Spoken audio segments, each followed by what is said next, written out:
Ding dong, the wicked witch of Falcons fans is gone. With Tom Brady's retirement, I don't expect many Falcons fans to be shedding tears over the news. So if you are excited about TB12 no longer haunting the Falcons, spam F Tom in the comments section to start today's show.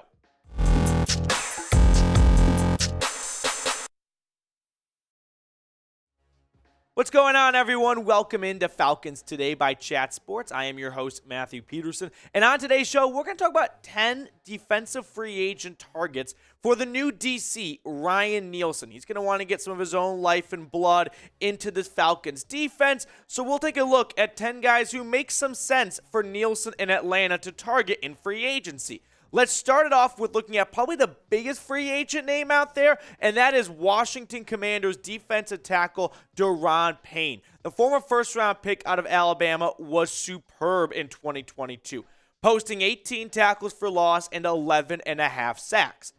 11.5 sacks, those are the types of numbers you see from an edge rusher. Not someone who's got to work through a guard and a center just to get to the quarterback up the middle. I expect the Falcons to make the defensive line priority number one. We have gone at length about how this defense has been missing a real pass rusher. And 11.5 sacks from Daron Payne, wow, that would do wonders for a team that has been the bottom team in terms of pass rushing the last couple of seasons. Now, Nielsen will want better players on the line, no doubt about it. When they go out and interview DCs and OCs, a part of the interview process is, what do you need to be successful, right? They're not going to discover after they hire Ryan Nielsen, oh, you want a defensive tackle? Well, we have no plans of making that move in free agency. No, those are stuff that are worked out ahead of time. And I'm guessing Nielsen, who has a defensive line background, made it clear if we want to turn around this Falcons defense, it has to start with the line. And a great person to start with is Daron Payne here.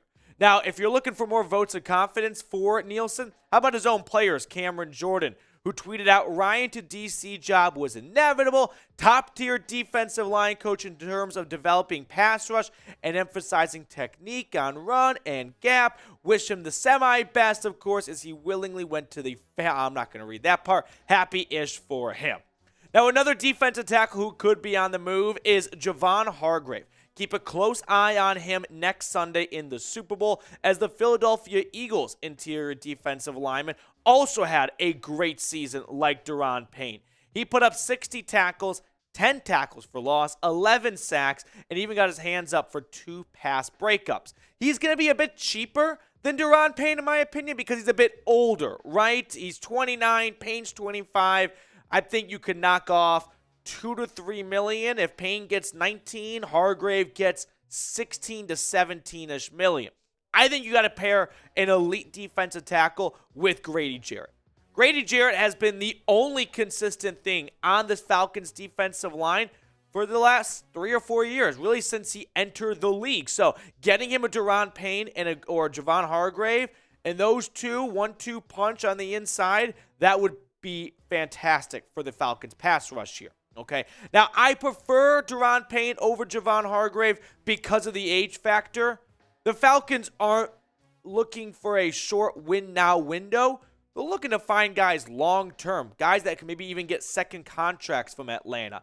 And Hargrave at 29, he's going to get a lot of money this offseason. He deserves it, and he'll have years left in the tank. They're not looking to sign like a 35-year-old Ndamukong Suh. But I think Atlanta would be wiser to pay an extra $2 or $3 million and get a guy younger and for longer with a bigger window in terms of their prime here. But pick a defensive tackle for me, Payne or Hargrave. Get the initials for the guy you'd rather see Fontenot go out and sign in free agency down below in the comment section. Let's move on to another defensive lineman. This is Dre'Mont Jones. He comes over from Denver potentially. Now, the Broncos run a 3-4 front, and Pease last year, he sort of did a hybrid, and I'm curious to see what Nielsen wants to do. I'm expecting more of a 4-3 under Ryan Nielsen. So for Dre'Mont Jones, he was that 5 technique on a 3-4 front. So maybe you could bump him inside. I think he's more of a natural defensive end, though, but he definitely offers you some flexibility. A former third-round pick out of Ohio State. And here's what Matt Bowen from ESPN said about Dre'Mont Jones. A versatile player with inside edge / flex, Jones had 6.5 sacks and 28 quarterback pressures this season. At 6'3", 281 pounds, he played 451 snaps at defensive tackle and 224 at end, with 4 of his sacks coming while lined up on the edge. Jones can be displaced at times in the run game, but he has disruptive upside as a pass rusher with first-step quickness and short area juice. His pass rush win rate when lined up inside, 15.9%, ranked 6th among all defenders. He's an ascending player. I agree, he is an ascending player. He's going to get in the neighborhood of 15-ish million potentially this offseason. I'll put it this way. No one on the Broncos has more sacks since Draymond Jones entered the league than Draymond Jones. And that's a defense there that had Bradley Chubb and Von Miller. So he has been consistently good, and he's definitely a name to watch for. Moving on to another pair of names. These two are a bit familiar for Ryan Nielsen. It's his own from New Orleans, David Onyemata and Marcus Davenport. So we mentioned these two guys on yesterday's show because I definitely think we've got to be prepared for Nielsen wanting to bring players he is familiar with, right? Not wanting to discover early on in his DC tenure, hey, is this someone who I can coach? Are they coachable? Are they going to fit well? No, he knows these guys better than anyone else. Now, there are 3 notable defensive free agents for the New Orleans Saints this year up on the front line. Davenport, Shy Tuttle, and Onyemata. Now, Davenport's an intriguing name because he's a former first-round pick, and injuries have just derailed his career. Shy Tuttle's a UDFA who has really climbed his way and earned his spot. And Onyemata kind of fits in the middle a little bit in terms of recognition here. I think you should keep an eye out for Shy Tuttle. He's not going to command that much money in free agency, probably looking in the neighborhood of like 3 years with an average of 8 to 10 million. He's not going to be close to Daron Payne, but he puts up sneaky good numbers. I'm a big fan of Shy Tuttle, so I definitely think that's a name Falcons fans should keep an eye on as we get closer to NFL free agency here. So, if the Falcons are linked to any of these free agents and we get some buzz, right, we get some word down from the top that the Falcons are looking at some names specifically, that's why you got to be subscribed, because we're going to have more videos on all the Falcons free agency buzz. So if you're not subscribed, please go ahead and do so today. Now, today's show, by the way, was made possible by our sportsbook partner, BetUS. Head on over to chatsports.com/betfalcons and use promo code FALCONS125. When it comes to Super Bowl betting, you don't bet the over or the under because you could get stinkers kind of like the Rams-Patriots, right? You never know what to expect. Go with your gut, pick a winner, and I'm rolling with the Chiefs. So ride with me or fade me by using this link and promo code. Another free agent target to look at is Yannick Ngakoue. He was traded from the Raiders to the Colts, and both teams sucked last year. So Ngakoue, I don't think is going to go back to Indianapolis, right? I don't think the Colts are interested in spending big money when they're in a rebuild on a defensive end.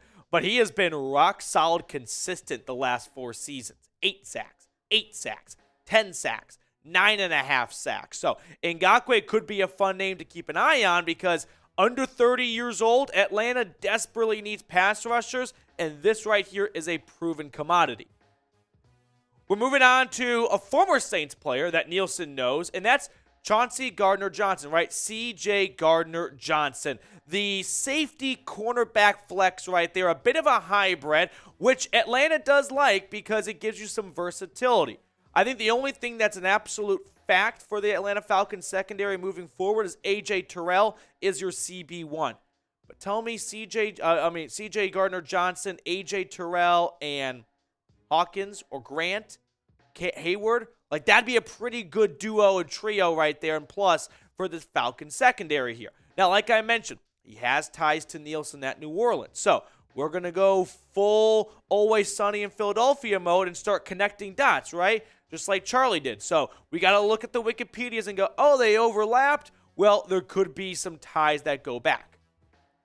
Another name to watch for in the secondary is Jesse Bates, the Cincinnati Bengals all-pro safety. He's going to get top dollar this offseason, probably in the neighborhood of $20 million.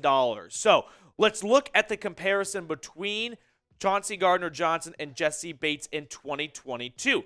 Both of them had great seasons. 4 interceptions for Bates, 6 for Gardner-Johnson, pass breakups even, tackles for loss, 1 for Jesse Bates, 5 for Gardner-Johnson. I think Jesse Bates is more of a prototypical free safety, can come up and really stop the run, where C.J. Gardner-Johnson probably helps you more in the pass coverage department. But pick a safety for me. If you had to go with one of these two guys, who would it be? I think I'm going to go Jesse Bates. I think Jesse Bates can just offer you more, not necessarily playmaking ability, but playmaking while also not having a sacrifice in stopping the run. Another name to look at here is Cam Sutton.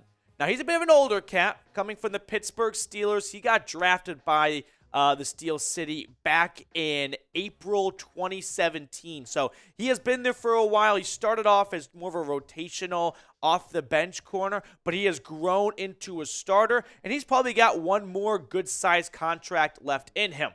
Now, Byron Murphy, I also want to toss on there because we got to add some more players to the secondary. I just don't think it is concrete enough. When you compare Sutton and Murphy, I'm a big fan of Cameron Sutton. One, he went to my alma mater, so that might be slipping through a little bit here. But he has really grown into a strong CB2, and that's what you're looking for right now for the Falcons. You're not looking to pay the next highest corner, right? You've got that in up-and-coming A.J. Terrell. But Cameron Sutton on the other side, that could be pretty tempting, not going to lie. Both are solid pairs if you ask me. A bonus player here just for the real ones at the channel. Patrick Peterson would love to be in Atlanta with the Falcons. That's a report that came out coming here from Carl Dukes, who tweeted out that BMAC Sports Talk just told us that Patrick Peterson would love to be in Atlanta with the Falcons. So he's definitely towards the end of his career. Spent a long time with the Arizona Cardinals, then with the Minnesota Vikings. And I thought he was kind of a little bit washed up when he went to Minnesota. He was probably their best player in that secondary outside of Harrison Smith. So I think Patrick Peterson coming over maybe for the last stop and kind of coaching up some of these younger guys could be a win-win if you ask me. Here's more on this from Sports Talk Atlanta. Despite turning 33 years old this offseason, Peterson started all 17 games this past season, recording 5 interceptions, 5th most, and 15 passes defended, 6th most. Peterson's 80.7 grade in 2022 was the second highest mark of his 12-year career according to PFF. The grading site also had the LSU product as the 4th highest graded player in coverage. There's always something to guys who went to college in the SEC wanting to come back towards the Southeast, and Atlanta, the Mecca, is a great spot to do that. I appreciate everyone who tuned in and made today's show a part of their day. We'll sign off and see you all later with more Falcons news and rumors.